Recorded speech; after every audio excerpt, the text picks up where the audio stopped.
வா.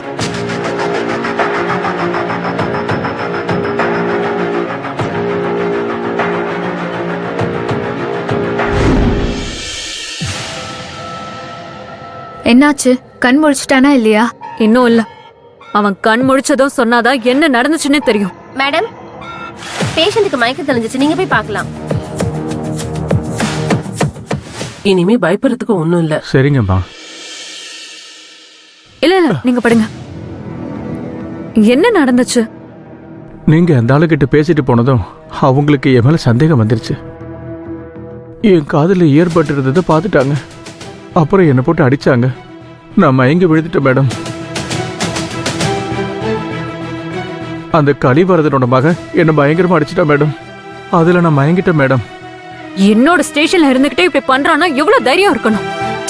நீ கோவப்பட்டு காரியத்தை கெடுத்துறாத. இப்ப நாம நிச்சயம் நடக்கிறதுல மட்டும்தான் ஃபோக்கஸ் பண்ணணும். கதிர், நீங்க எங்க? அதெல்லாம் இருக்கட்டும். ஏன் இதெல்லாம் என்கிட்ட இருந்து மறைச்சிங்க? வேணும்னு மறைக்கல, இந்த நேரத்துல சொல்ல வேண்டான்னுதான். எதை சொல்லணும் எதை சொல்லக்கூடாது? சரி, அத பத்தி அப்புறம் பேசிக்கலாம். இப்போ இவர்கிட்ட சில விஷயங்களை கேட்கணும். கலிவர்த அடுத்து என்ன பிளான் பண்ணிருக்கான்னு உங்களுக்கு தெரியுமா? இல்ல மேடம், நான் மயக்கம் ஆயிட்டேன். அவங்க என்ன பிளான் பண்ணாங்கன்னு தெரியல மேடம்.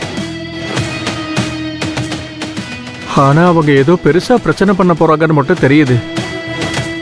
ஆமா, அவன் இந்த நிச்சயத்தை நிறுத்த முழு வீழ்ச்சியில இறங்கி ஏதாவது செய்வான். ஏன்னா அடிப்பட்ட பாம்பு வெறி பிடிச்சு போயிருப்பான். அந்த கோவத்துல கொலை பண்ற அளவுக்கு போனாலும் ஆச்சரியப்படுறதுக்கு இல்ல. நீ என்ன சொல்ற? ஆமா, அதுதான் உண்மை. ஆனா நம்ம எல்லாத்தையும் சமாளிக்கிறதுக்கான ஏற்பாடோட இருக்கணும். அவங்க சொல்றது சரிதான் மேடம். அவங்க பேசுனதை வச்சு சொல்றேன். உங்க குடும்பத்து மேல அவனுக்கு தீராத பகையும் வன்மமும் இருக்கு. அவன் ஏதாவது பண்றதுக்குள்ள நீங்க என்னன்னு கண்டுபிடிச்சு அதை தடுக்க பாருங்க மேடம். அப்படி மட்டும் ஏதாவது அசம்பாவிதம் நடந்துச்சு, அந்த கலிவர்தன் குடும்பத்துல ஒருத்தங்க கூட உசுரோட இருக்க மாட்டான். என் பொறுமைக்கு ஒரு எல்லை இருக்கு. என்ன கதிர் நீங்க? இப்பதான் ராகினிய சமாதானப்படுத்தின. அண்ணனும் தங்கச்சியும் இப்படி மாறி மாறி கோவப்பட்டுட்டு இருந்தா எப்படி? காரியம் கெட்டு போயிராதா? இப்போதைக்கு நமக்கு கோவம் முக்கியம் இல்ல. எந்த பிரச்சனையும் இல்லாம நிச்சயதார்த்தம் நடக்கணும். அது வரைக்கும் கொஞ்சம் பொறுமையா இருங்க.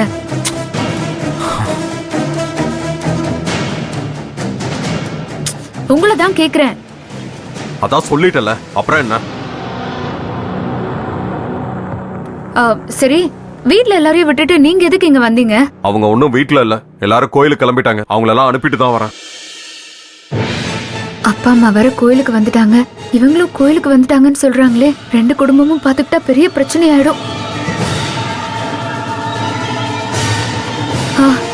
சரி, நீங்க ரெஸ்ட் எடுங்க, நான் அப்புறமா வந்து பாக்குறேன். கதிர், வாங்க நம்ம உடனே கோயிலுக்கு போவோம். கோவிலுக்கா? இப்படியே வா. நீ வேணா வீட்டுக்கு போய் ரெடி ஆயிட்டு வா, நாங்க கிளம்புறோம். வாங்க. சீக்கிரமா கோயிலுக்கு வந்து சார். வா.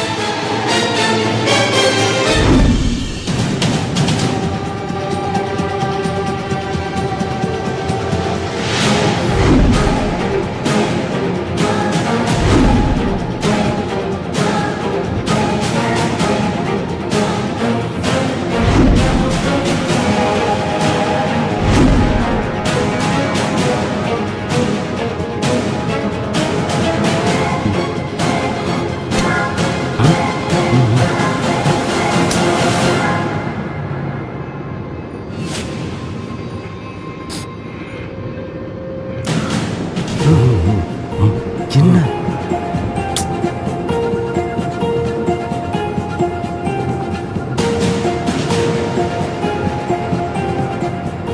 ஐயா, மாப்பிள்ளை ஏதோ உன்கிட்ட தனியா பேசணும், பின்னாடி இந்த அம்மா வேற இருக்கு, காரை நிறுத்த சொல்லிட்டு வா, கீழே போய் பேசலான்னு சொல்றாரு. ஏண்டா பின்னாடி உட்காந்துட்டு இருக்க அம்மாவுக்கு புரியுற மாதிரியாடா சிக்னல் கொடுப்ப? பெண்ண பின்னாடி உட்காந்துருக்க அந்த அம்மாக்கே புரிஞ்சிச்சு, உனக்கு புரியலையே. என்னையும் குறை சொல்றியா? சரி, இப்ப என்ன பண்ணணும்? வண்டியை நிப்பாட்டி இறங்கி போய் பேசிட்டு வாங்க. டிரைவர் அண்ணா, வண்டியை நிப்பாட்டுங்க, அவங்க போய் பேசிட்டு வரட்டும். அவ்வளோ முக்கியமான விஷயம்லாம் இல்ல, ஒரு 2 நிமிஷம் தான். பரவாயில்ல, போயிட்டு வாங்க. அம்மா பின்னாடி வந்த வண்டி நின்னுடுச்சுமா. வண்டி நின்னுடுச்சா?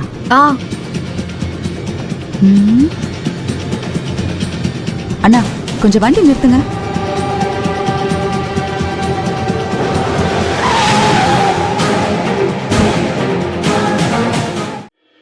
சொல்றா, அப்படி என்ன ரகசியம்? எங்க அப்பா அம்மா கோயிலுக்கு வந்துட்டாங்களா இல்லன்னு கேட்கதான். பெங்களூர்ல இருந்து அவங்க எதுக்கு வர போறாங்க? அப்பா அம்மா அவங்க இல்லடா, செட்டப் பண்ண அப்பா அம்மா. ஓ, அவங்களா? அவங்களே தான். அது கூட இந்த மாமா சித்தப்பா மத்தவங்க எல்லாம் வந்துட்டாங்களா? என்னடா சொல்ற? டேய், அவங்களோட சேர்த்து மத்த ஜூனியர் ஆர்டிஸ்ட்களையும் வர சொல்லிட்டேல்ல. என்னடா முறைக்கிற? எல்லாம் ரெடிடா. இப்பதான் உனக்கு ஞாபகத்துக்கே வருதா? அதெல்லாம் பக்காவா ரெடி பண்ணி வச்சுட்டேன். அவங்க எல்லாரும் மொத்தமா வந்து இறங்கி இருப்பாங்க. ரங்கா, ஏன் வண்டி நிறுத்திட்டாங்க? ஒன்னும் தெரியலையேப்பா. ஒருவேளை வண்டி ஏதாவது ரிப்பேர் ஆயிடுச்சோ? மாங்கா, ரிப்பேர்னா ஃபோன் பண்ணி சொல்லிருக்க மாட்டாங்களா? எதுக்கும் ஃபோன் பண்ணி கேட்டுறா. கார்ல போகும்போது பேச முடியாதுல்ல. உன் கூட பெரிய இம்சடா.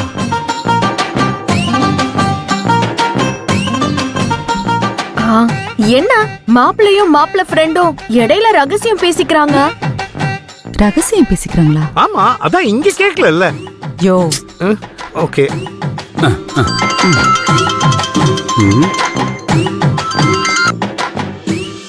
சொல்லு மகேஷ். யோ, உன்கிட்ட எத்தனை தடவை சொல்றது நான் அருண்னு? அதான் நல்லா தெரியுமே. அப்புறம் எதுக்கு மகேஷ்னு சொல்ற? ஏன்பா, அடுத்தவங்களுக்கு தான் அருண் மகேஷா தெரியும். எனக்கு மகேஷ் மகேஷ் தானே. அருண் அருண் தானே. அருணா நடிக்கிற மகேஷ அருணே மகேஷ்னு கூப்பிட்டா, மகேஷா நடிக்கிற அருண மகேஷ்னு சொல்லி தானே கூப்பிடணும். அது எனக்கு தெரியாதா என்ன? அதுக்காக அருண அருண்னு அடுத்தவங்க முன்னாடி கூப்பிடுற அளவுக்கு நான் நடிப்புல வீக் கிடையாது. அருணே அவர் மகேஷ்ங்கிறத மறந்துட்டா கூட உங்களை நான் அருணா தான் ஞாபகம் வச்சிருப்பேன். அதுக்காக தான் மகேஷ். போதும், ரொம்ப நல்லா தெளிவா விளங்கிருச்சு. எங்க 2 பேரையும் பெத்த அப்பா அம்மா நேர்ல வந்தாங்கன்னு வச்சுக்கோ, குழம்பி போய் எங்களுக்கு புள்ளையே இல்லைன்னு சொல்லிட்டு போயிடுவாங்க. இல்லப்பா, நான் எதுக்கு சொல்ல வர்றேன்னா, வேணாம், நீ எதுவும் சொல்ல வேணாம். மத்த சொந்தக்கார ஆர்டிஸ்ட்லாம் வந்துட்டாங்களா? எல்லாரும் வந்துட்டாங்க. இருங்க, ஒரு நிமிஷம் செட் பண்ணிக்கிறேன். மாமா அம்மா.